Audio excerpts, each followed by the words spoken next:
오늘 날이 참 굳습니다. 영동과 일부 내륙에는 폭설, 그리고 대부분 지역에는 강풍을 동반한 비가 내리고 있습니다. 특히 영동 지역에는 나흘가량 눈이 이어지면서 1m가 넘는 눈 폭탄이 예상돼 피해가 우려됩니다. 김민경 기자의 보도입니다. 눈이 쌓이기 시작한 강원 진부령. 도로 위에는 제설차들이 분주히 눈을 치우고 등산객들은 지팡이를 짚으며 천천히 발걸음을 옮깁니다. 외지차도 넘어오고 하니까 열심히 제설해가지고 시민들 불편없게끔 해야지요. 뭐. 여기가 아주 취약 지역이에요. 꼬불꼬불하고 길이 그러다 보니까. 오후부터 강원 산간에 눈이 쏟아지기 시작했고 내륙에도 비가 쏟아지기 시작했습니다. 한반도 북쪽의 찬 공기와 남쪽의 따뜻한 공기가 부딪히면서 긴 구름대가 만들어진 가운데 산둥반도에서 형성된 저기압이 통과하기 때문입니다.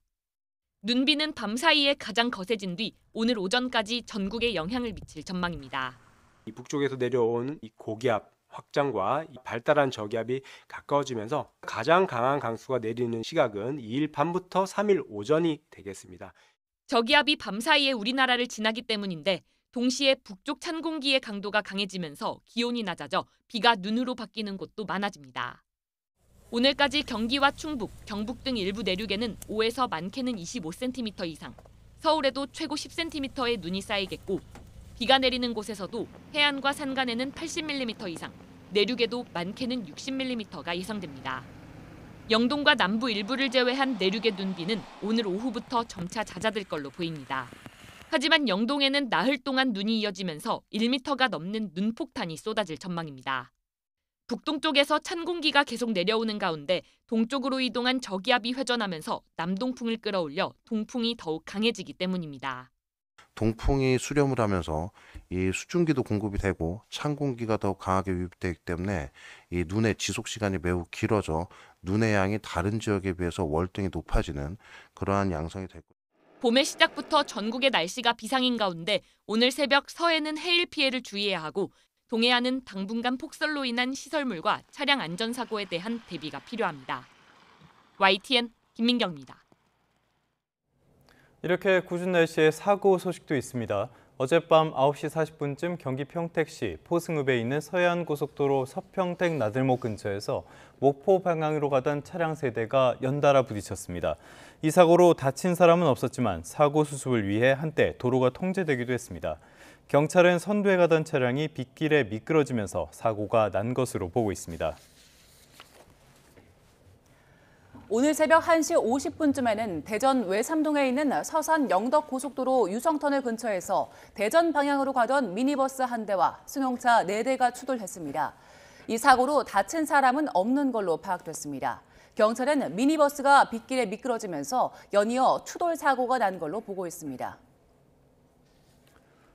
윤석열 대통령 소식도 짚어보겠습니다. 윤 대통령 탄핵 심판이 이제 선고만을 앞두고 있죠. 내란 혐의 형사재판도 본격화하고 있습니다. 준비 기일을 마무리하고요. 이번 달부터는 계엄 사태의 핵심 인물들이 법정에 직접 출석하는 공판이 진행됩니다. 권준수 기자가 보도합니다. 두세 차례 준비 기일을 거친 내란 주요 종사자 재판은 이번 달부터 본격화합니다. 오는 17일 김용현 전 국방부 장관과 노상원 전 국군정보사령관, 김용군 전 제3야전군사령부 헌병대장의 첫 공판을 시작으로 20일엔 조지호 경찰청장과 김봉식 전 서울경찰청장의 첫 공판이 진행됩니다. 재판이 군 관계자와 경찰 수뇌부 크게 두 갈래로 정리된 건데 윤석열 대통령 사건 병합 여부는 24일 윤 대통령의 2차 공판 준비 기일 이후 결정한다는 계획입니다. 형사재판에서 가장 중요한 건 결국 내란 혐의 성립 여부, 국헌을 문란하게 할 목적이 있는지, 폭동 행위가 있었는지가 핵심 쟁점입니다.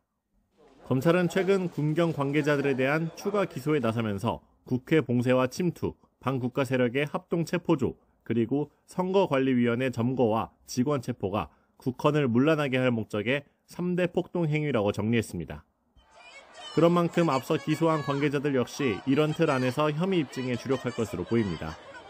준비기일에선 검찰이 계엄 배경인 비상사태 여부를 판단하기 어렵다는 주장부터 질서 유지를 위해 정당한 출동 지시를 내린 것일 뿐 공모에 가담한 게 아니라는 주장까지 이어졌는데 이번 달부턴 당사자들이 법정에 직접 출석해 치열한 공방을 본격화할 전망입니다. YTN 권준수입니다. 더불어민주당은 최상목 대통령 권한대행을 향해 헌법재판소의 결정을 거부하는 건 명백한 위헌행위라며 즉각 마은혁 헌법재판관 후보자를 임명하라고 촉구했습니다. 황정화 대변인은 서면 브리핑에서 헌재 결정이 나온 지 며칠이 지났는데도 최 대행이 마 후보자 임명을 미룬 채 법위에 군림하려는 태도를 보이고 있다며 이같이 밝혔습니다. 이어 최 대행이 헌법 질서를 유린하는 행위를 멈추지 않으면 대통령 권한대행이 아니라 내란 대행이라는 역사적인 심판을 피하지 못할 것이라고 주장했습니다. 반대로 국민의힘 권영세 비상대책위원장은 마은혁 헌법재판관 후보자를 임명하는 것은 적절하지 않다고 강조했습니다. 권 위원장은 국회에서 마 후보자 임명에 반대하며 단식 농성에 돌입한 박수영 의원을 격려 방문한 뒤 기자들과 만나 헌법재판소의 결정이 바로 마 후보자 임명을 강제하는 건 아니라며 이같이 밝혔습니다. 이어 마 후보자의 경우 여야가 합의해서 임명하는 몫이라며 이에 어긋나게 민주당이 일방적으로 지명하고 청문회를 했지만 합의되지 않은 재판관을 임명하는 건 문제가 있다고 설명했습니다. 방금 들으신 것처럼 마은혁 헌법재판관 후보자 임명을 놓고 여야의 대립이 이어지고 있죠. 이게 여러 변수로도 작용을 하는데요. 그 변수 가운데 하나가 한덕수 총리의 탄핵 심판이라는 분석이 제기됩니다. 김영수 기자가 보도합니다. 권한대행을 맡은 뒤 13일 만에 탄핵 소추된 한덕수 총리는 헌재 최종 판단을 기다리고 있습니다. 정식 변론 한 번으로 종결됐는데 이때부터 2주 뒤인 3월 초에 선고될 거라는 전망이 나옵니다. 제게 남은 꿈은 단 한 가지, 하루빨리 불합리한 혐의를 벗고 국민께 약속드린 마지막 소임을 다하는 것입니다. 권한쟁의 심판 결과를 받아든 최상목 대통령 권한대행이 헌재를 존중한다면서도 마은혁 후보자 임명은 고심하는 배경 가운데 하나로 꼽힙니다. 조만간 권한대행을 다시 넘겨줄 가능성을 염두에 두고 있다는 분석입니다. 다만 헌재의 권한쟁의 판단으로 여기에도 변수가 생겼습니다. 국회가 선출한 헌법재판관 후보자는 대통령이 그대로 임명해야 한다는 게 이번 권한쟁의 심판 결정의 핵심인데 한덕수 총리 탄핵 사유 가운데 하나가 바로 헌법재판관 임명을 거부했다는 것이기 때문입니다. 한 총리 탄핵 심판 국회 측 대리인은 권한쟁의 심판 결정을 강조하는 내용의 의견서를 통해 탄핵 인용에 힘을 싣겠다는 계획입니다. 반대로 한 총리 측은 여야 합의를 요청했는데 바로 다음 날 탄핵 소추됐다는 점을 강조합니다. 또 위법이 있더라도 총리를 탄핵할 정도로 중대한 위반인지 역시 따져볼 부분입니다. 한 총리가 탄핵 심판에서 돌아올 경우 시간이 지난 만큼 마은혁 후보자 임명 압박은 커질 것으로 보이는데 여야 합의를 강조했던 판단을 뒤집을지는 미지수입니다. YTN 김영수입니다. 이번 3월 전국은 민주화 이후 초유의 계엄 사태가 촉발한 헌정사 세 번째 대통령 탄핵 선고로 그 어느 때보다 거센 파고에 휩쓸릴 거란 전망이 나옵니다. 대선 패배 3년 만에 서력을 꿈꾸는 제1야당 대표는 출마 자격이 걸린 형사사건 2심 선고를 앞두고 있습니다. 나혜인 기자입니다. 대통령 탄핵 심판 변론이 종결됐지만 여당 의원들은 헌법재판소의 공정성을 문제 삼는 집단 탄원서를 냈습니다. 굉장히 국론이 분열되어 있습니다. 모두가 승복할 수 있는 결론을 만들어가기 위해서는 신중하고 또 절차에 맞게. 전체 의원 108명 가운데 76명이 이름을 올렸는데 권영세 비상대책위원장과 권성동 원내대표 등 이른바 당내 투톱은 동참하지 않았습니다. 조기 대선 가능성에 대통령 지지층과 선거 승패를 좌우할 부동층 사이에서 줄타기를 이어가는 모습입니다. 미리 몸풀기에 나선 여권 잠룡들도 딜레마를 느끼긴 마찬가지인데 일단 상대 진영 유력 주자에 재판 리스크를 부각하며 활로를 찾고 있습니다. 그렇게 재판이 걸린 상태에서 선거에 나오는 건 떳떳지 않죠. 대통령이 된다 한들 정상적인 마음가짐으로 평상심으로 통치할 수 있겠습니까? 민주당 이재명 대표는 설령 2심에서 1심과 같은 유죄 판결이 나와도 조기 대선 출마를 강행한다는 입장입니다. 윤 대통령 탄핵이 인용될 경우 선거를 치러야 하는 60일 안에 대법원 확정 판결까진 나오지 않을 거라고 보는 겁니다. 부동층 민심이 나빠질 수 있지만 여권을 반헌법 극우 세력으로 고립시켜 돌파구를 찾겠다는 계산입니다. 집권 세력이 헌법 질서 파괴 행위에 동조를 하면서 스스로를 보수라고 부르는 것이 참으로 황당한 느낌입니다. 상대 진영의 잠재적 경쟁자들을 겨냥해선 정치 브로커와 부정한 거래를 한 의혹이 있다며 특검 수사를 거듭 촉구하고 있습니다. 명태균 특검을 반대하는 유일한 명분은 국힘과 국힘 대선 주자들의 초토화를 막는다는 것입니다. 이쯤 되면 범죄 집단의 집단 자백입니다. 정권의 운명이 걸린 이번 달 국회에선 입법보다는 헌재와 법원, 특검을 둘러싼 논쟁이 어느 때보다 격화할 것으로 보입니다. 사생결단식 정치가 계속되면 탄핵 심판 이후에도 사회 혼란이 수습되긴 어려울 거란 우려도 나옵니다. YTN 나인입니다. 한동훈 전 국민의힘 대표가 지난해 12월 대표직에서 물러난 뒤 처음으로 공개 행보에 나섰습니다. 자신이 부족한 점은 참 많지만 좋은 정치, 좋은 나라를 만들겠다는 마음은 진심이라며 소회를 밝혔는데요. 직접 들어보시죠. 그동안 여러 가지 생각을 했습니다. 그리고 제가 부족한 점이 참 많아요. 여러분도 잘 아시다시피.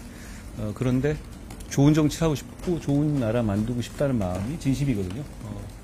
거기에 대해서 제가 좀 부족한 부분을 보완하고 그리고 나라에 도움이 되는 정치를 해야 되겠다라는 생각을 했습니다. 어려운 시기 아닙니까?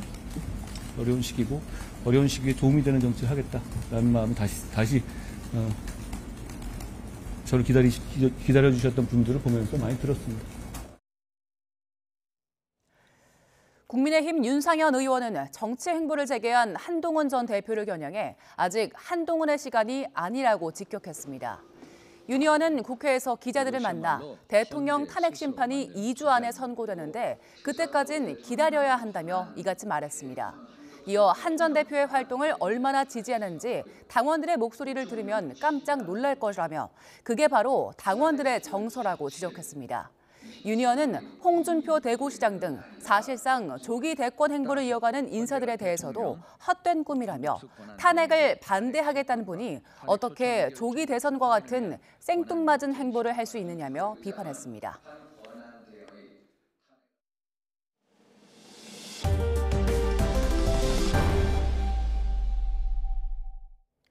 윤석열 대통령과 김건희 여사가 연루된 공천 개입 의혹 수사도 속도를 내고 있습니다. 검찰 수사팀은 이번 주에도 관련자 조사를 이어갈 예정인데요. 명태균 씨의 미래한국연구소 관계자들을 불러 명 씨 발언의 진위를 확인한다는 방침입니다. 최기성 기자입니다. 서울중앙지검 명태균 의혹 전담수사팀은 이번 주 미래한국연구소 부소장 출신 강혜경 씨와 김태열 전 소장을 조사할 예정입니다. 수사팀은 5일 오후 2시, 6일 오전 10시에 각각 강 씨와 김 전 소장을 참고인 신분으로 소환합니다. 수사팀이 창원지검으로 직접 내려가 출장 조사를 진행합니다. 미래한국연구소가 윤석열 당시 대선 후보를 위해 3억 7천여만 원을 들여 81차례 불법 여론조사를 진행했고 그 대가로 김영선 전 의원이 공천을 받았다는 의혹이 주요 수사 대상입니다. 검찰은 오세훈 서울시장과 홍준표 대구시장의 여론조사비 대납 의혹도 들여다보고 있습니다. 오 시장과 홍 시장 모두 관련 의혹을 부인하며 명 씨를 고소한 상태입니다. 검찰은 강 씨와 김 전 소장을 상대로 명 씨 진술의 신빙성과 여론조사와 공천 간의 연관성 등을 살펴볼 방침입니다. 앞서 수사팀은 지난달 27일과 28일 이틀 동안 정치자금법 위반 혐의 피의자 신분인 명 씨를 조사했습니다. 검찰은 윤 대통령 부부가 명 씨 부탁으로 실제로 공천에 개입했다는 의혹 등에 대해 캐물은 것으로 전해졌습니다. 강 씨와 김 전 소장 조사 이후 검찰이 명 씨를 추가로 부를 가능성도 있습니다. 검찰은 명 씨 주장 실체 여부를 따져본 뒤 정치권 전반으로 수사를 확대할지 결정할 방침입니다. YTN 최기성입니다. 4살 어린이를 매트에 거꾸로 집어넣고 방치해서 숨지게 한 30대 태권도 관장이 재판을 받고 있습니다. YTN이 관장에 대한 검찰의 공소장을 살펴봤는데요. 90여 차례에 걸쳐서 아이를 학대한 정황이 고스란히 담겨 있었습니다. 예뻐하던 아이다, 장난을 친 거다, 이런 말은 모두 공허하게 들립니다. 양도훈 기자가 보도합니다. 지난해 7월 4살 최도하 군을 매트에 거꾸로 놓고 방치해 숨지게 한 30대 태권도 관장 최모 씨는 장난을 친 거라는 말로 공분을 샀습니다. 학대 혐의에 대해서 인정하십니까?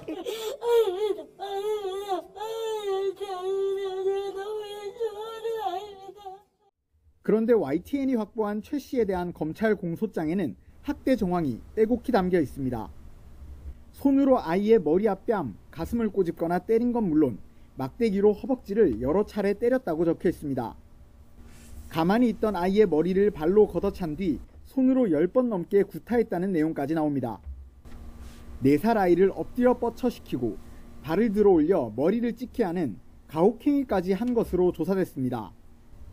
도복끈으로 손발을 묶은 뒤 띠를 잡고 아이를 들어 올렸다 내팽개쳤다는 내용도 있는데 엄마는 큰 충격을 받았습니다. 아니 어떻게 팔다리를 묶어요? 애를? 난 묶는 건 몰랐어요. 공소장에는 아무 이유도 없이라는 표현이 자주 등장합니다. 아이가 의식을 잃고 병원에 실려간 날을 제외하고도 공소장에 적힌 학대 횟수는 94차례나 되는데 이유는 없었습니다. 저게 다 아무런 이유가 없어요. 아니 애가 뭐 잘못해서 혼냈으면 내가 이해라도 해요. 공소장에는 숨진 도하군 외에도 관장 최 씨가 4살에서 14살 사이의 다른 아동 25명을 거꾸로 들어올리거나 머리 또는 뺨을 때리고 귀를 잡고 끌고 다니는 등 30차례 학대한 사실도 적시됐습니다. 지난해 7월 도하군을 매트에 거꾸로 넣어 숨지게 한 혐의로 재판에 넘겨진 최 씨에 대해 검찰은 무기징역을 구형했는데 다른 피해 아동들에 대한 학대 사건이 병합되면서 오는 20일 다시 재판이 진행될 예정입니다. YTN 양동훈입니다. 사상자가 10명이나 발생한 대형 사고입니다. 교량 붕괴 사고가 난 서울 세종고속도로의 시공사 현대 엔지니어링은 최근 들어서 각종 사고와 하자로 불명예를 쌓고 있습니다. 이 건설사가 시공한 건설 현장에서는 지난 3년 동안에 5명이 숨졌고요. 500명이 넘게 다친 것으로 조사했습니다. 이문석 기자입니다. 처참히 무너져 내린 고속도로 교량 건설 현장. 시공사인 현대 엔지니어링 대표는 사고가 난 뒤 사흘이 지나 공개석상에 나와 사과했습니다. 삼가 고인의 명복을 빌며 유가족분들께 머리 숙여 사죄드립니다. 해당 건설사는 지난해에도 불미스러운 사고로 사고한 일이 있었습니다. 시공한 아파트에서 입주를 코앞에 두고 하자가 5만 8천여 건 접수돼 당시 대표이사가 대국민 사과문을 낸 겁니다. 결국 지난해 10월 국토교통부가 발표한 하자 판정 건수 1위 건설사라는 오명을 얻었습니다. 이뿐 아닙니다. 같은 해 11월엔 이 회사가 시공하던 울산 현대차 공장 건설 현장에서 50대 노동자가 추락해 사망하는 등 사고도 끊이지 않았습니다. 정부 건설공사 안전관리 종합정보망에 제출된 자료를 보면 2022년부터 지난해까지 3년간 현대 엔지니어링 공사 현장에서 5명이 숨지고 504명이 다친 거로 나타났습니다. 이번 붕괴 사고 원인 규명을 위해 고용노동부는 경찰과 대대적인 압수수색을 벌여 현대 엔지니어링 대표 등을 중대재해처벌법 위반 혐의로 입건했습니다. 이제 좀 조사를 해봐야 되겠지만 과연 안전보건 관리 체계가 과연 잘 이행이 됐느냐, 실제 그게 이제 관건이고요. 아마 그걸 이해하지 않으면 당연히 처벌하게 되는 거고요. 거기에 대해서는. 또 사고 현장과 별개로 현대 엔지니어링이 시공 중인 도로와 철도, 굴착 공사 현장 22개소에 대해 산업안전 감독을 벌여 위법 사항이 나오는 대로 사법 처리할 계획입니다. YTN 이문석입니다. 강원도에 있는 아파트가 지은 지 1년도 되지 않아 하자 투성이로 남아 주민들이 불편을 겪고 있다는 보도해드렸는데요. 찾아보니까 문제는 이것만이 아니었습니다. 공용 헬스장은 층간소음으로 이용할 수 없고요. 지하 쓰레기 배출장에는 청소차 진입도 불가능했습니다. 홍성호 기자가 취재했습니다. 아파트 22층 꼭대기층에 마련한 주민 헬스장. 입주 반년 넘게 문을 열지 못하고 있습니다. 이유는 층간소음. 헬스장 아래층 입주민들이 일상생활이 불가능할 정도라며 문제를 제기했습니다. 결국 주민들이 전문 업체를 불러 소음 측정을 해봤습니다. 일부 운동기구를 이용하자 곧바로 아래층에서 쿵쿵 울리는 소리가 이어집니다.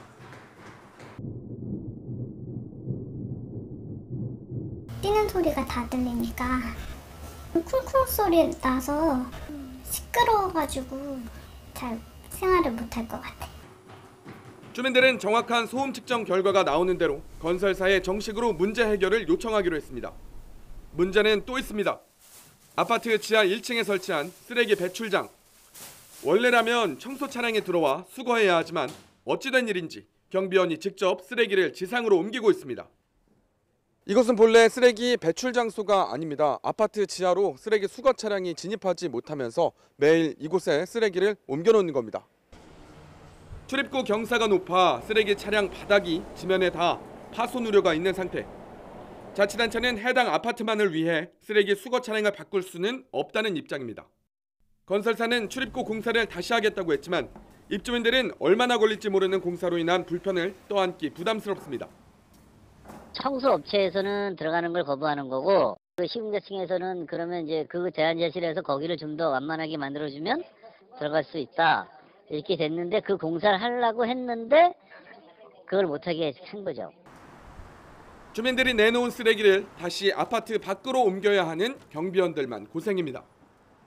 여러 가지 이제 그 문제점들이 아마 있는가 봐요. 잘은 모르겠지만 이제 아마 해결될 것으로 아마 믿습니다. 저는. 하자투성이에 사용하지도 못하는 헬스장부터 쓰레기 수거 차량 진입 불가 문제까지 주민 불편이 갈수록 커지고 있습니다. YTN 홍석입니다. 직장인 10명 가운데 6명은 직장 내에 여전히 성차별이 존재한다고 느끼는 것으로 나타났습니다. 시민단체인 직장갑질 119가 여론조사 전문업체인 글로벌 리서치에 의뢰해 지난달 10일부터 17일까지 만 19살 이상 1000명을 대상으로 한 성평등 인식 및 승진, 배치차별 설문조사 결과를 내놨습니다. 직장인들은 승진과 배치 등에 있어 남녀 사이에 차이가 있느냐는 질문에 61.1%가 있다고 답했고요. 특히 여성은 76.5%, 남성은 48.6%가 직장 내 성차별을 심각하게 보고 있었습니다. 경기 침체, 무역 전쟁까지 올해 우리나라 경제는 그 어느 때보다 혹독한 시기를 보내고 있습니다. 대내외 경제 불확실성에 대기업들도 몸을 움츠리면서 채용 시장까지 얼어붙고 있습니다. 최하영 기자의 보도입니다. 지난해 월 평균 청년 취업자 수는 전년보다 14만 명 넘게 줄어든 375만 5천 명입니다. 11년 만에 가장 적은 수치입니다. 특히 청년층이 선호하는 대기업이나 공공기관 등의 일자리가 줄면서 취업시장 체감 한파는 더 매서웠습니다. 그런데 올해 대기업 채용 시장은 지난해보다 더 혹독할 전망입니다. 매출액 500대 기업에 올해 상반기 신규 채용 계획을 물었더니 61%가 계획이 없거나 미정이라고 답했습니다. 지난해 조사보다 7%포인트 가까이 늘었습니다. 채용 계획이 있어도 규모를 줄이겠다는 기업이 29%로 늘어난 반면 늘리겠다는 기업은 12%로 줄었습니다. 기업들이 신규 채용에 소극적인 가장 큰 이유는 대내외 불확실성 확대와 수익성 악화에 따른 경영 긴축 때문입니다. 여기에 경기 침체 장기화와 고환율로 인한 경기 부진도 영향을 미쳤습니다. 건설, 석유화학, 철강 등의 산업을 중심으로 좀 채용 계획이 아직 확정되지 못한 모습을 많이 보였는데요. 아무래도 최근 경기 부진하고 글로벌 수요 감소가 장기화되면서 최근 SK그룹과 롯데그룹 등 대기업들이 저마다 몸집 줄이기에 돌입하며 있는 사람도 내보내는 마당에 대규모 신규 채용을 기대하기는 더 어렵습니다. 게다가 대기업들이 소규모로 필요할 때만 뽑는 경력직 중심의 수시 채용에 나서면서 신입 취업문은 더 좁아졌습니다. 가뜩이나 내수 침체로 힘든데 트럼프발 관세 전쟁까지 터지면서 대기업 채용 시장에도 불똥이 튀고 있습니다. YTN 최하영입니다. 금융당국의 압박에 은행권이 대출금리를 잇따라 내리고 있습니다. 이런 금리 줄 인하가 가뜩이나 반등한 가계대출에 기름을 붓진 않을지 우려가 커지고 있습니다. 이형원 기자입니다. 시중은행이 대출 금리를 앞다투어 내리고 있습니다. 우리은행은 이미 주택담보대출 상품의 가상금리를 낮췄고 국민은행에 이어 신한은행도 인하를 검토하고 있습니다. 지난해 10월과 11월 한국은행 기준금리 인하 이후에도 꿈쩍 않던 은행권이 뒤늦게 움직인 건 금융당국 압박 때문입니다. 대출금리도 가격이기 때문에 시장 원리는 작동을 해야 된다. 그런 측면에서 이제는 반영할 때가 된 것 같다. 서민 이자 부담을 덜어주는 건 긍정적이지만 문제는 대출 수요에 기름을 부을 수 있다는 점입니다. 한국은행이 경기를 고려해 기준금리를 추가 인하하면서 가장 우려한 대목이기도 합니다. 금리 하락 기조로 인해 수도권을 중심으로 부동산 가격 상승 기대가 강화되고 가계대출 증가 규모가 재차 확대될 가능성에 유의할 필요가 있습니다. 경고등은 이미 켜졌습니다. 지난달 금융권 가계대출이 반등해 5조 원 안팎으로 늘면서 4년 만에 최대폭을 기록한 겁니다. 토지거래 허가구역 해제 이후 강남 3구를 중심으로 꿈틀대고 있는 집값 여파 등은 아직 제대로 반영도 되지 않았습니다. 이에 정부는 부동산 가격 오름폭이 커질 조짐이 보인다며 시장을 예의주시하고 있습니다. 당장 오는 5일에는 관련 부처가 모여 부동산 시장 상황을 점검하고 대응 방안을 논의합니다. YTN 이영훈입니다. 지난 1월 서울 아파트 평균 가격이 역대 최고치를 기록했습니다.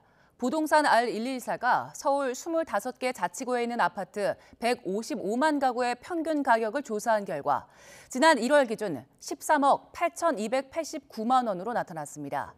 이 같은 가격은 이전 최고점인 2022년 5월에 13억 7,532만 원을 웃도는 수준입니다. 부동산 시장 침체에도 강남권과 한강벨트 등 일부 지역 집값이 크게 오른 영향으로 분석됩니다.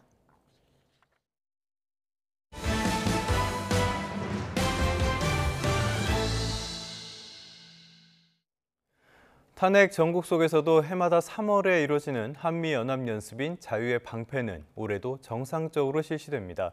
예년과 비슷하거나 다소 확대될 가능성도 있는데요. 국방부는 이번 연습에서 국방인공지능을 실제 훈련에 처음으로 시범 적용하겠다고 밝혔습니다. 김문경 기자가 보도합니다. 전반기 한미연합연습인 자유의 방패가 이달 예정대로 진행됩니다.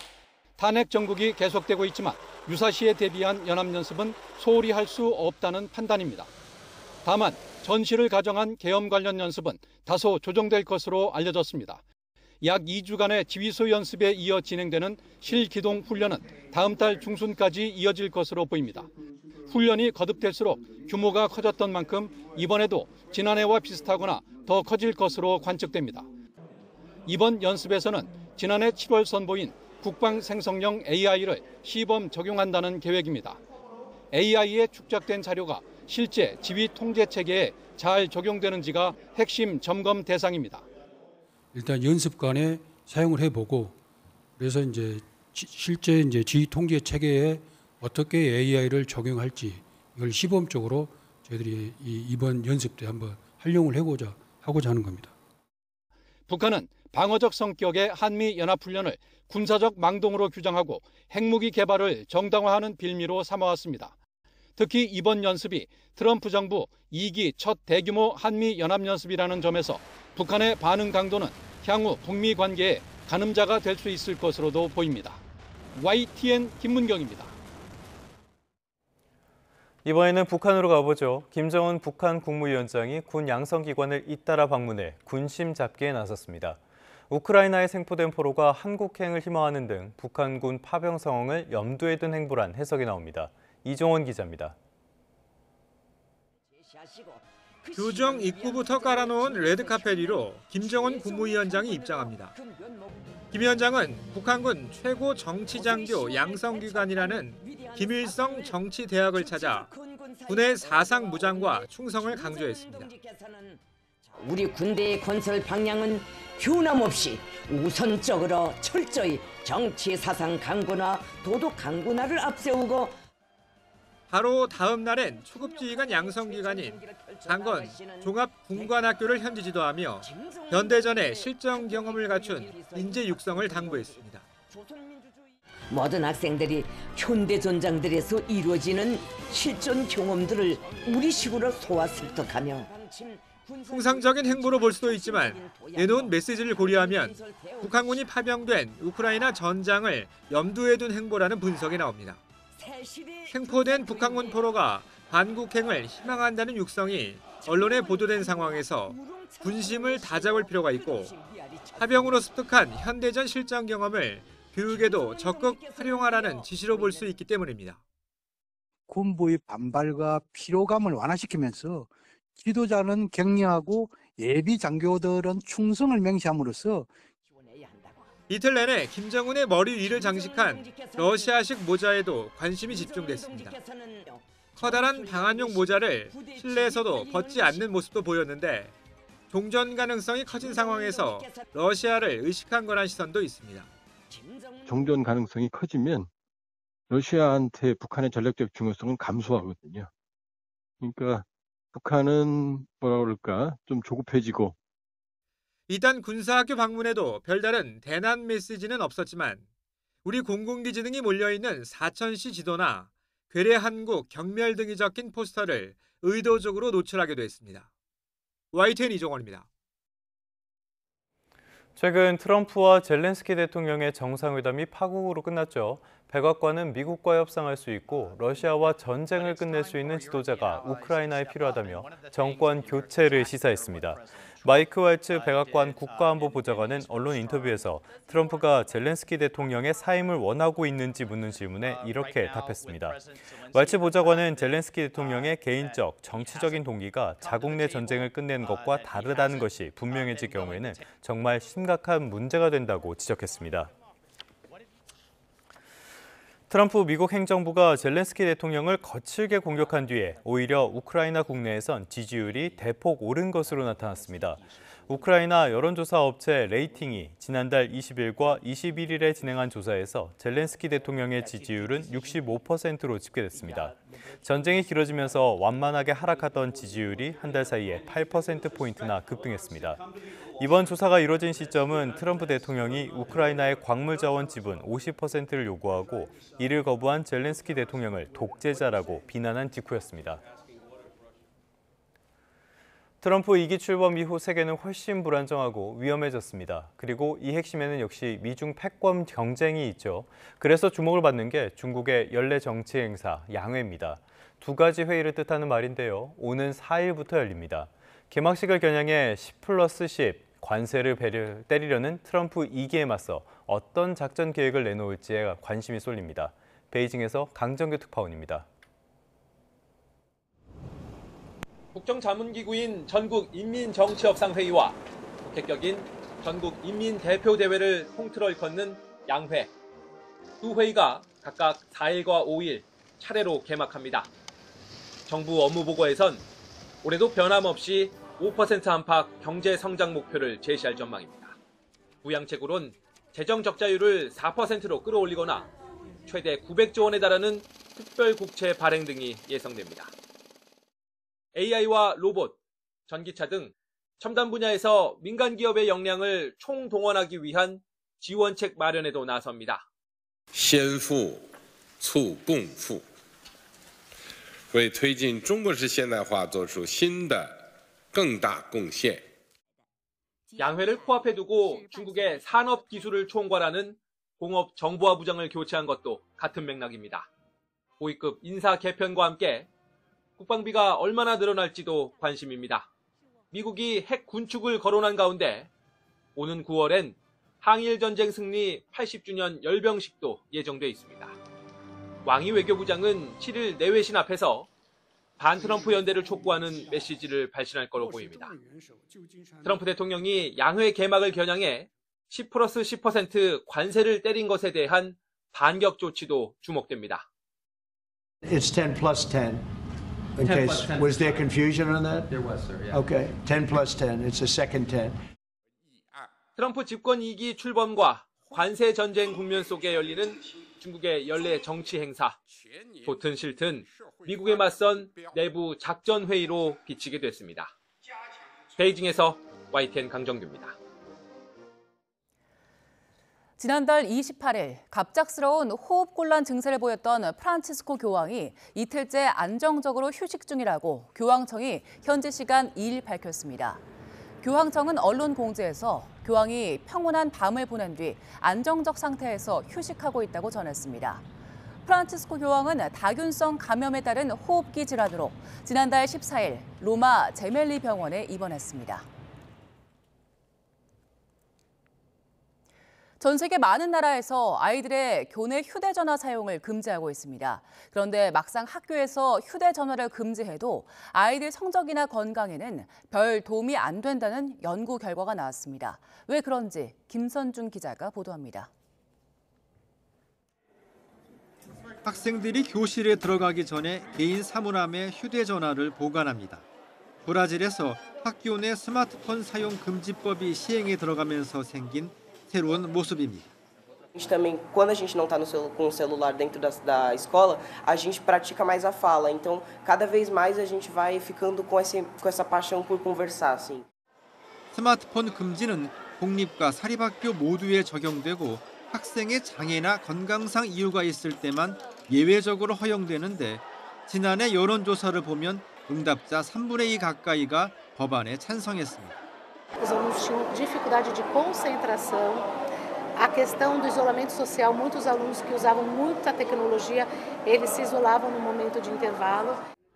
UN 교육과학문화기구 유네스코에 따르면 이미 전 세계 나라의 4분의 1 정도가 교내 스마트폰 규제를 도입했습니다. 중국은 지난해 어린이의 스마트폰 사용을 제한했고 프랑스는 15살까지 학생들의 교내 스마트폰 사용을 금지했습니다. 미국에서도 8개 주가 교내 스마트폰 사용을 금지 또는 제한하고 있습니다. 그런데 막상 이처럼 학교에서 휴대전화 사용을 금지해도 학생들의 성적이나 정신 건강이 크게 좋아지지 않는다는 연구 결과가 나왔습니다. 영국 버밍엄대는 최근 휴대전화를 사용 금지한 학교와 그렇지 않은 학교 학생들 사이에 잠과 운동, 학업 성취도를 비교해봤더니 별 차이가 없었다고 발표했습니다. 학교에서 스마트폰을 사용하지 못하다 보니 방과 후에 스마트폰 사용이 더 늘면서 정작 하루 사용 시간 총량은 변하지 않았다는 겁니다. 그러면서 휴대전화를 보는 시간이 길어지면 학생의 정신 건강은 물론이고 신체 활동, 수면 주기에 영향을 미친다는 점은 분명하다며 다만 학교 안에서 금지만으로는 휴대전화의 과도한 사용으로 인한 부정적 영향을 해소하긴 힘들다고 설명했습니다. YTN 김선중입니다. 전 세계 대도시의 쥐 개체 수가 크게 늘고 있습니다. 지구 온난화가 가져온 폐해 중 하나인데 인간 삶에 다양한 피해를 줄 수 있어 해결책 마련이 시급합니다. 권영희 기자의 보도입니다. 요즘 네덜란드 암스테르담 공중보건국의 가장 큰 업무는 쥐가 나왔다는 집을 방문해 점검하고 조언하는 일입니다. Je hebt een melding gemaakt over ratoverlast in de tuin. Ja. Kunt u een beetje vertellen waar het vandaan komt? In plaats van 1 of 2 ratjes zie ik nu grote ratten, kleine ratten. Okay. Dus er is waarschijnlijk een nestje ergens. 전 세계 16개 도시에서 시민들이 쥐와 관련해 신고한 민원을 분석하는 방식으로 진행한 연구 결과 주요 대도시에서 쥐떼가 폭발적으로 늘고 있습니다. 가장 심각한 도시는 미국 워싱턴 DC로 10년 새 390% 증가했습니다. 샌프란시스코와 토론토, 뉴욕, 암스테르담 등에서도 큰 폭으로 늘었습니다. 지구온난화가 주요 원인입니다. 평균 기온이 상승하면서 겨울철 폐사율이 낮아지고 번식 주기가 빨라졌습니다. 추운 지역에서도 쥐가 생존할 수 있게 돼 서식지도 넓어져 북반구 한대 지역에서도 쥐떼가 등장합니다.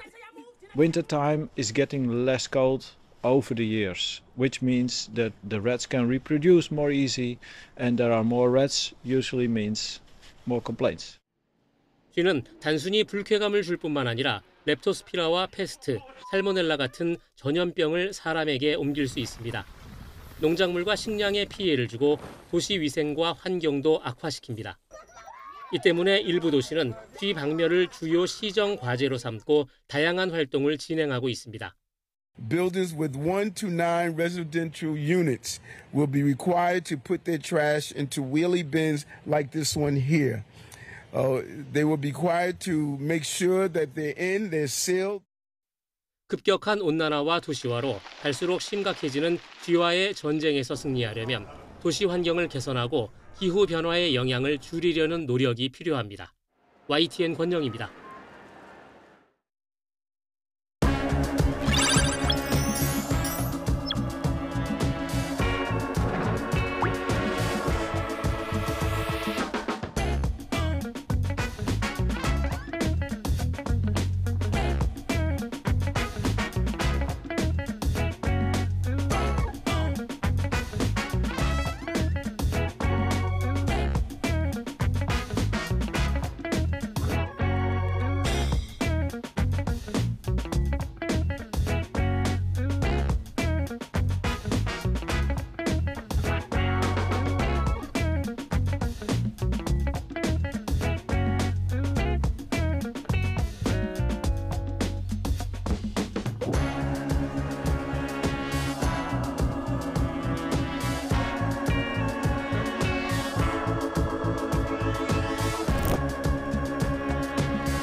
영화 관련 소식 조금 더 살펴보죠. 최근 한국 영화계에서는 타이완의 멜로 작품을 리메이크한 영화를 잇따라 선보이고 있습니다. 로맨스 영화의 흥행 성적이 예전만 못한데요. 왜 이런 리메이크 작품만 나오는 건지 김승환 기자가 알아봤습니다. 그 시절에 우리는 빛나고 있었다. 성적도 성격도 너무나 다른 소년과 소녀의 달콤 쌉쌀한 청춘 스토리. 우리나라에서 2012년 개봉 뒤 4번이나 재개봉할 정도로 큰 인기를 끈 타이완 원작을 리메이크한 작품입니다. 한 5번 정도 봤었거든요. 근데 거의 마지막 봤을 때쯤에 이제 며칠 뒤에 딱 캐스팅 제안이 왔는데 아 이거는 운명인가?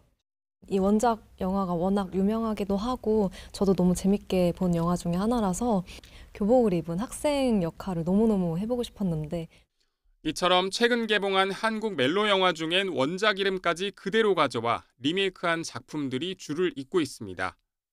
많은 분들이 추억 속에 간직하고 있는 영화였기 때문에 감히 이걸 내가 해도 되는 건가.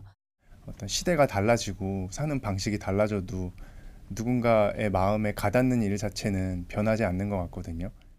상대적으로 돈을 적게 들이고 만들 수 있는 데다 원작 흥행에 어느 정도 팬덤이 보장되는 장점이 있습니다. 또 청춘 로맨스의 아련함으로 극장 주요 타깃인 2030 세대에 어필할 수 있습니다.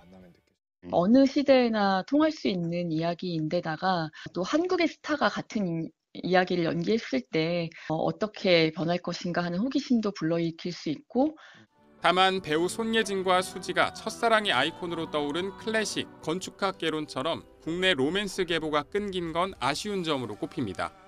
최근 러브레터 등 옛 명작들이 재개봉해 흥행에 성공한 것도 관객들이 이미 검증된 멜로 영화만 보려는 게 아니냐는 분석도 나옵니다. YTN 김승환입니다.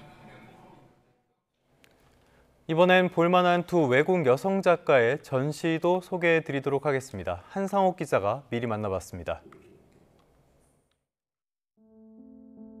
공산주의 당시 체코슬로바키아의 한 정육점. 큰 고기 덩어리가 익숙한 정육점의 모습과 다릅니다. 뒷부분에 적은 양의 고기들이 걸려있기도 했는데요. 이 작품 같은 경우는 당시에 체코슬로바키아가 육류 제품을 적게 공급했다라는 어떤 시대적인 배경을 반영하기도 하는 부분이었고요. 포브스가 선정한 30세 이하 영향력 있는 30인에 선정됐던 세계적인 사진작가 마리아 스바르보바의 사진전입니다. 전시 제목 어제의 미래는 과거의 소재를 현대적 감각으로 재해석했다는 의미를 담고 있습니다.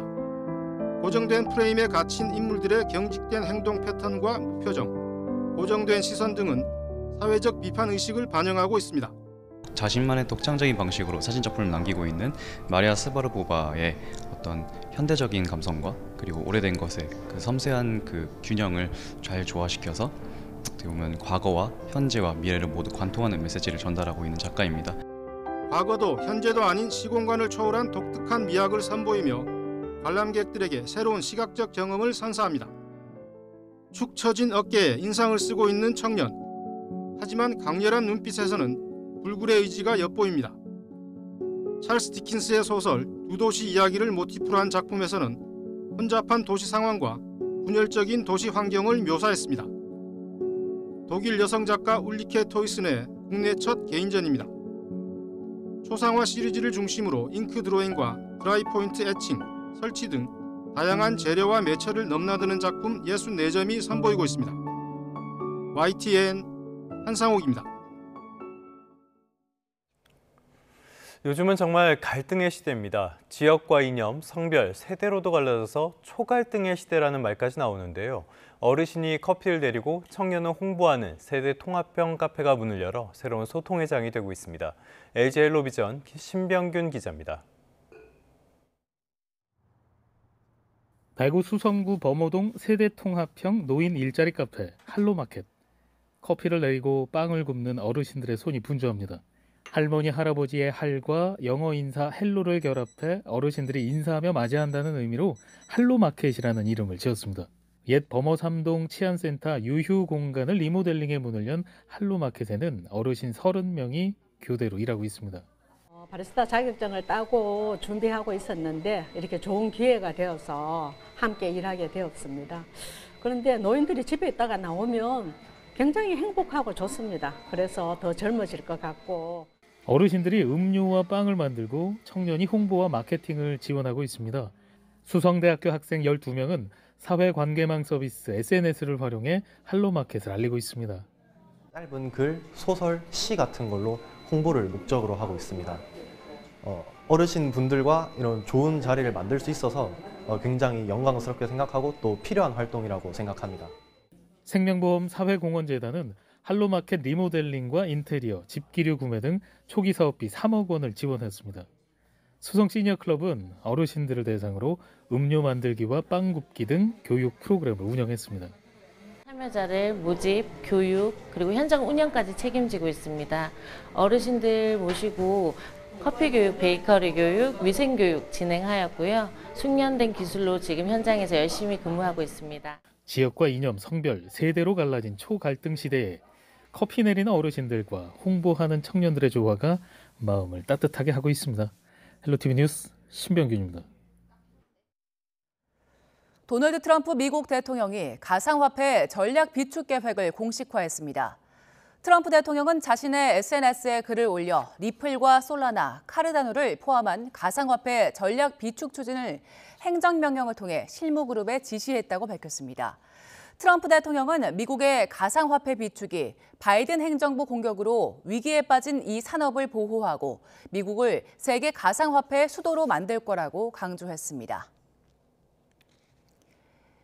이란 의회가 물가 급등과 통화가치 폭락 등 경제 위기에 책임을 물어 재무장관에 대한 불신임안을 가결했습니다. 이란 국영 IRNA 통신 등에 따르면 압돌 나셀의 햄마티 재무장관에 대한 불신임안은 현지 시간 2일 의회 본회의에 상정돼 찬성 182표, 반대 89표, 기권 1표로 가결됐습니다. 이는 지난해 7월 경제난 극복을 앞세우며 마수도 페제시키안 대통령이 취임한 뒤 강요에 대한 첫 불신임입니다.